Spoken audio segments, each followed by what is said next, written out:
Hi everybody, I hope you're all well. Take two, if you like, of making my own yoghurt. I really want to crack Greek yoghurt. So with that in mind, I thought I'd give it another go. A slightly different method this time. This is pasteurised milk. It's Jersey full fat cream. I didn't realise I picked up two slightly different ones, but they're both, it doesn't matter. One's gold smooth with cream mixed through and one's gold top with cream at the top. Doesn't really matter, but I really wanted to try making yoghurt from Graham's milk. So yeah, here we are again. Fantastic, both air free too as well, which is really important. And this is one of the reasons why I want to crack the Greek yoghurt. So let's get this in the pot.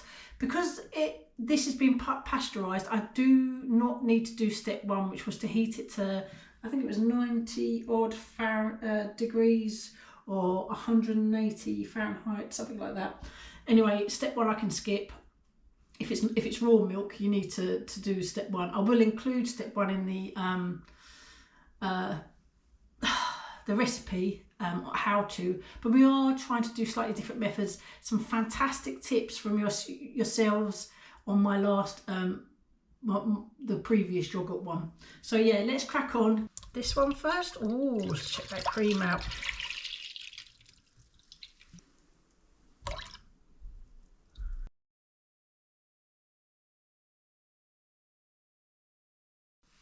I'll come back to you when this is getting close to its temperature. What I would say is this is my starter, and this is from my previous batch. It's at room temperature now, which is great. As was this. I kind of let it sit on the counter for as long as possible before I needed to crack on. So yeah, I'll see you in a bit when this starts heating up. 43. First of all, I just take a couple of spoonfuls. I don't think it really matters how much. 2 tablespoons. I'll clean that in a minute. And just mix it up. I think that's mixed in. Pop the lid on and cover with tea towels, and then I've got an old towel to kind of finish it off once it's in the oven. Right, let's get this in the oven, then I can wrap it with the other towel, and yeah, we can leave it for 24 hours.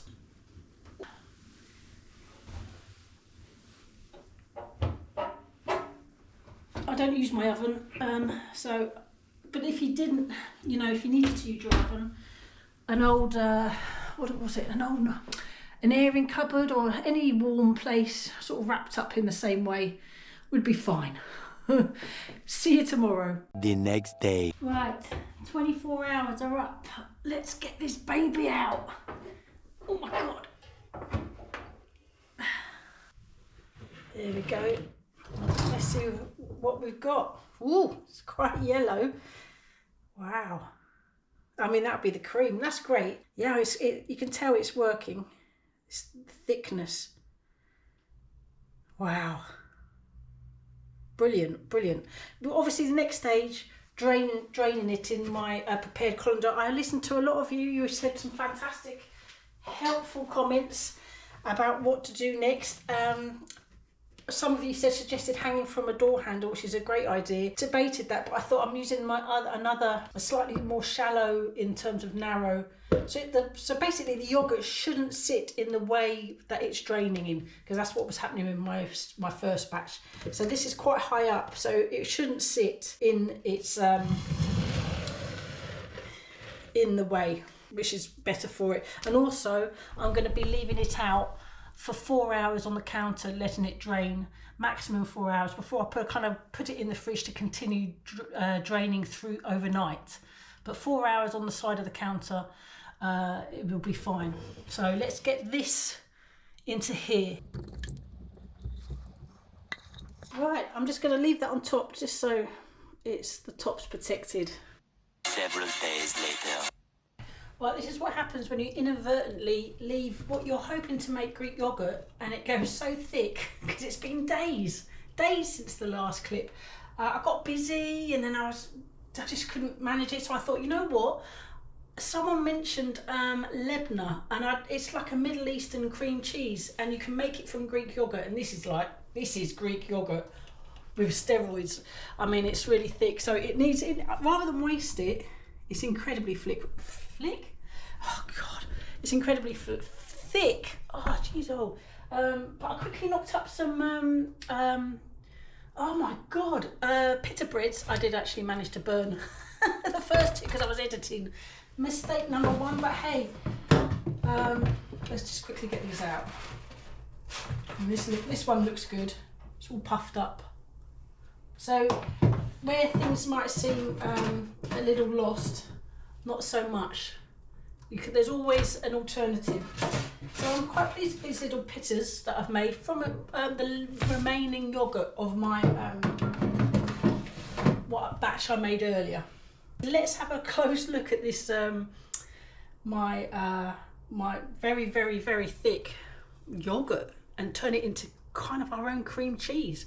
Anyway, here's our pita breads. I'm quite pleased with those. Oh, and this is my whey left over, which I have been using in sauces, pasta sauces. I might need a little bit to sort of stop it from being so thick, which is why it's out. Anyway, let's crack on and have a look. Wow, I mean, look. That is a cream cheese. Well, okay, I did have a quick look on my comments. Loads of you mentioned cream cheese. Debbie mentioned cream cheese. Oh, there were so many. So looking at those comments briefly, some of you mentioned sort of squeezing a little bit of lemon juice on, which I'm going to do right now.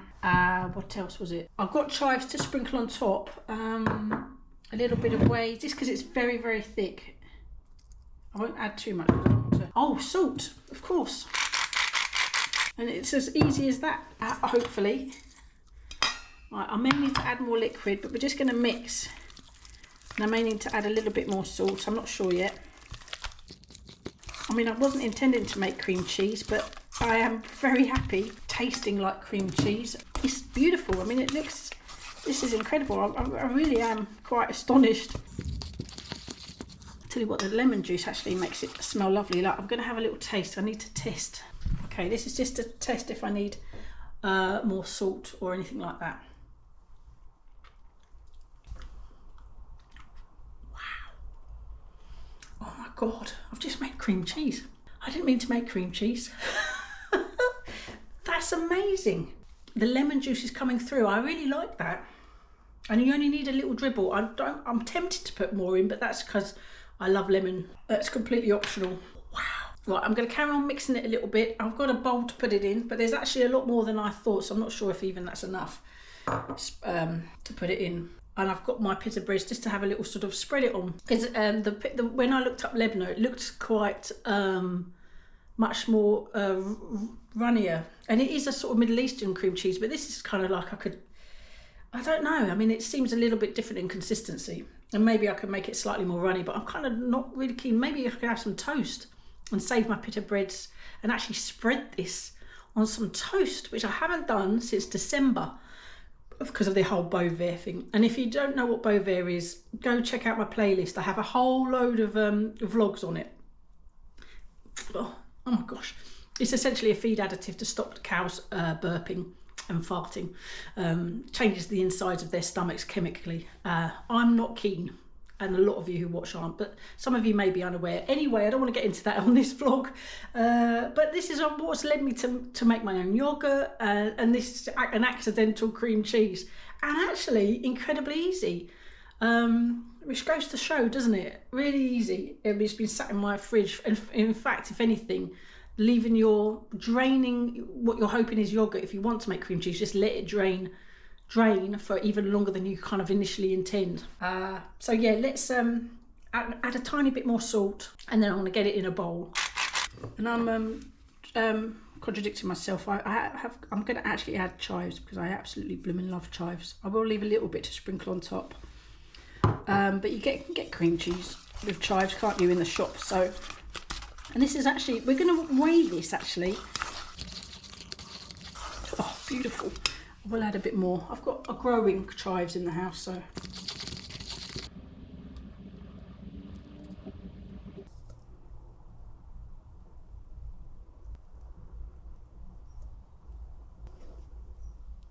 350 grams. Wow. Sorry, just put you back in a better position.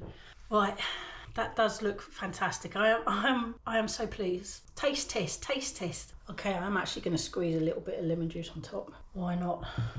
These don't look too bad, you know. This is a yoghurt and 2 ingredients, yoghurt and self-raising flours, but I did add chives. Let's just have a look inside.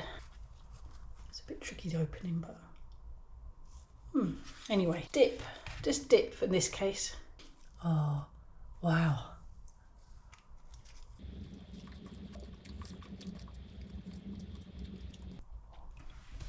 Oh my God, that is so nice.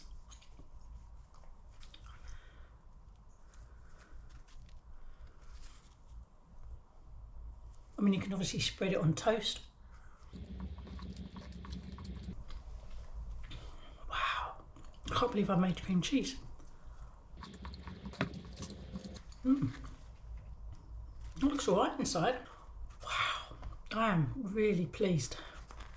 This was from Graham's milk, so it's going to have a higher cost, but it's rich, it's full, it's kind of, it's creamy. I mean, it's absolutely delicious. It's cheesy.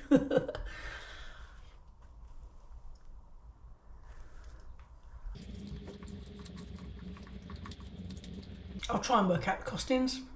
I can't actually at the top of my head right now, but it will be at the end. In the part of the recipe includes the cost breakdown. It is 350 grams, so that's going to be really interesting comparing it to the shop bought ones. Bearing in mind we know exactly what's in that, and it's both air free. It's absolutely. Is it? I mean, it'd be interesting to see, could I create the same thing from different other whole milks? But you know, wow.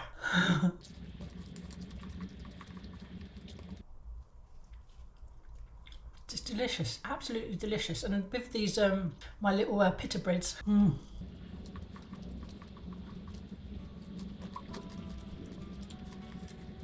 Very happy. Massive thank you for watching, and thanks so much for all the new subscribers out there. Honestly, thank you. I really appreciate it. I really do. I can't believe I made cream cheese.